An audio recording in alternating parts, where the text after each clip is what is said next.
Hello students, welcome in the online classes of MDN School Clayet. As you know, we are on third lesson of Public Ed of 11th class. आज हम 11th class का public add का third lesson में राज्यपाल के विषय में पढ़ेंगे। आइए विस्तार से पढ़ें। संविधान के अनुच्छेद 153 में कहा गया है, प्रत्येक राज्य के लिए राज्यपाल होगा, परंतु एक ही व्यक्ति दो या दो से अधिक राज्यों का भी राज्यपाल हो सकता है। कहने का अर्थ है, जब हमारा संविधान लिखा गया था तो क्या है, जो हमारे संविधान के अनुच्छेद 153 में यह लिखा गया था कि एक राज्य का एक राज्यपाल होगा, परंतु यह भी हो सकता है भी दो राज्यों का या दो से अधिक राज्यों का एक राज्यपाल भी हो सकता है। राज्यपाल की नियुक्ति भारतीय संविधान के अनुच्छेद 155 के अनुसार राज्यपाल की नियुक्ति राष्ट्रपति के द्वारा की जाती है।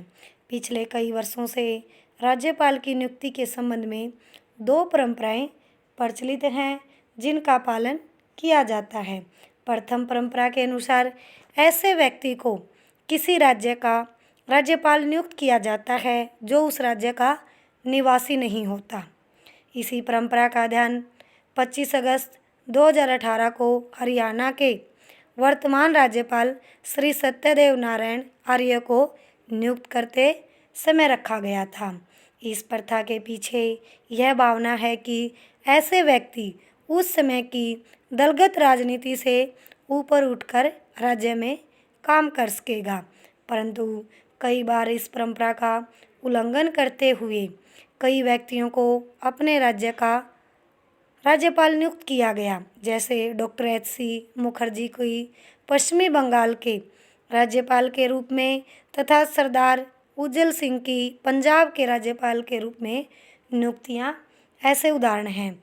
दूसरी परंपरा है कि किसी राज्य में राज्यपाल की नियुक्ति करते समय संबंधित राज्य के मुख्यमंत्री का भी परामर्श लिया जाता है, यानी सलाह ली जाती है, और सामान्यतः उस व्यक्ति को उस राज्य का राज्यपाल नियुक्त नहीं किया जाता जो व्यक्ति संबंधित राज्य के मुख्यमंत्री को स्वीकार न हो। कहने का अर्थ है, जो व्यक्ति भी राज्य का जो मुख्यमंत्री है और जो मुख्यमंत्री को वो व्यक्ति स्वीकार नहीं है किसके लिए, राज्यपाल की नियुक्ति के लिए, तो क्या है, वो राज्यपाल की नियुक्ति के लिए वो व्यक्ति नियुक्त नहीं किया जाता। इसलिए क्या है, राज्यपाल की नियुक्ति के लिए मुख्यमंत्री की सलाह लेनी भी आवश्यक है।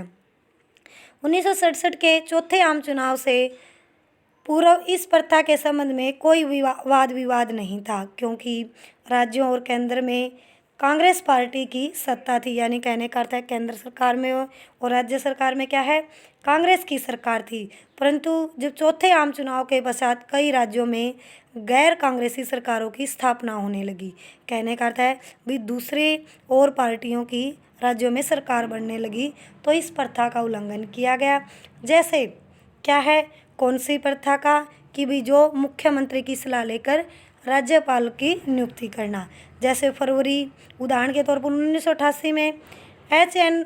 बरार की नियुक्ति करते समय हरियाणा के तत्कालीन मुख्यमंत्री देवीलाल से परामर्श नहीं किया गया था। कहने का अर्थ है, जब क्या है, H.N. बरार की जब राज्यपाल के रूप में नियुक्ति की गई तो देवीलाल से कोई सलाह या परामर्श नहीं लिया गया। इसी तरह 23 मई 1993 को चेन्ना रेड्डी को तमिलनाडु का राज्यपाल नियुक्त करते समय तत्कालीन मुख्यमंत्री जयललिता से भी कोई परामर्श यानी कोई सलाह नहीं ली गई, किसके बारे में, राज्यपाल के विषय में। इस संबंध में प्रशासनिक आयोग ने सुझाव दिया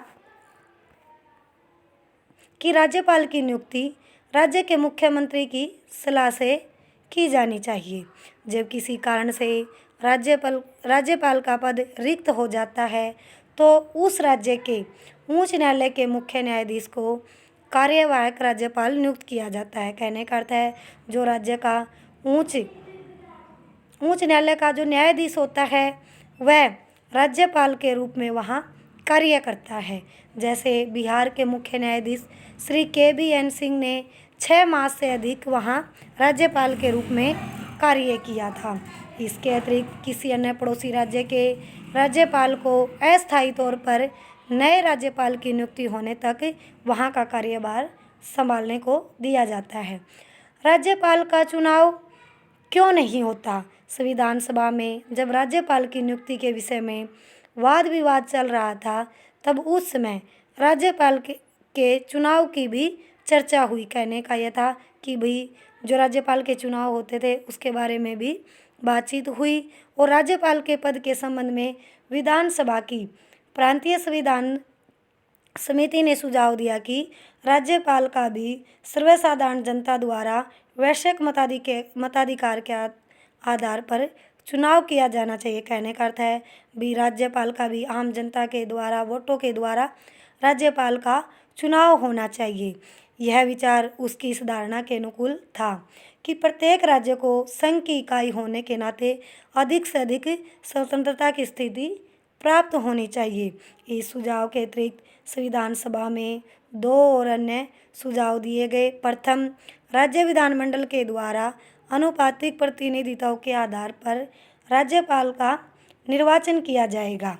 द्वितीय, राज्य विधानमंडल के निम्न सदन यानी जो निचला सदन है लोकसभा सदन के द्वारा 4 नामों सहित सुझाव दिया जाएगा, जिनमें से राष्ट्रपति द्वारा किसी को भी एक राज्यपाल के रूप में नियुक्त किया जाएगा। इन तीनों ही सुझाव को अस्वीकार करते हुए संविधान सभा ने अंत में यह निर्णय लिया कि राज्यपाल का चुनाव नहीं होना चाहिए, बल्कि उसकी नियुक्ति ही होनी चाहिए, यानी कि नियुक्त करना चाहिए। और राज्यपाल के चुनाव के विपक्ष में जो तर्क दिए हैं वे इस प्रकार हैं। जनता द्वारा निर्वाचित राज्यपाल संसदीय प्रणाली से मेल नहीं खाएगा। यदि जनता द्वारा राज्यपाल का चुनाव करवाया जाता है तो जो संसदीय प्रणाली से तालमेल नहीं बनेगा और इस मंत्रिमंडल और राज्यपाल में शक्ति के लिए आपस में क्या है संघर्ष होते रहेंगे। यदि राज्यपाल राज्य विधानसभा के सदस्यों द्वारा निर्वाचित हो तो वह राजनीतिक रूप से उसका ऋणी होता हुआ सदैव उनके हाथों की कठपुतली बनकर रहेगा, क्योंकि राज्यपाल का निर्वाचन स्थायी न होते हुए केवल कुछ वर्षों के लिए ही होगा। इसलिए वह पुनः निर्वाचन की आशा में मंडल के बहुसंख्यक दलों को प्रसन्न करने का प्रयत्न करता रहेगा। जनता द्वारा निर्वाचित राज्यपाल अपने राज्य की जनता का प्रतिनिधित्व तो करेगा, परंतु केंद्रीय सरकार का नहीं। इस दिशा में एक निर्वाचित राज्यपाल संघ तथा राज्य सरकारों में किसी बात पर मतभेद अथवा वाद विवाद हो जाने पर केंद्र सरकार का पक्ष नहीं कर सकेगा और न ही उसके हित की रक्षा कर सकेगा। संकटकालीन शक्तियों के प्रयोग में आने के समय जब भारत में संघीय सरकार का ढांचा एकात्मक रूप में बदल जाएगा तो उस दशा में संघीय सरकार द्वारा नियुक्ति राज्यपाल ही इस प्रकार के एकात्मक शासन के साथ मेल खा सकेगा तथा संघीय सरकार के निर्देशन का पालन करेगा।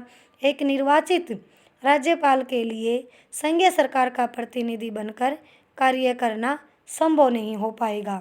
उपर्युक्त समस्त तर्कों के कारण ही यह उचित समझा गया है कि राज्यपाल की नियुक्ति चुनाव द्वारा न की जाए तथा उसकी नियुक्ति की व्यवस्था राष्ट्रपति के द्वारा की जाए। यानी कहने का अर्थ है जो राज्यपाल की नियुक्ति है राष्ट्रपति के द्वारा की जाए। विगत लगभग 65 वर्षों के अनुभव से हमें संविधान निर्माताओं के उच्च विवेक का आभास मिलता है। इस प्रकार यह अनुभव होता है कि संविधान सभा के सदस्य कनाडा के संविधान से विशेष रूप से प्रभावित हुए थे। संविधान सभा के सदस्य अलादी कृष्ण स्वामी अय्यर ने इस प्रसंग पर संविधान सभा में कहा था कि समरूपता की प्राप्ति के लिए अच्छे कार्य संचालन के लिए राज्यपाल तथा मंत्रिपरिषद के संबंधों को दृढ़ एवं उपयोगी बनाने के लिए यही अच्छा है कि हम कनाडा के संविधान के अनुरूप ही यहाँ भारत में क्या है व्यवस्था करें। कनाडा में संघीय सरकार को अधिक शक्तिशाली बनाया गया है।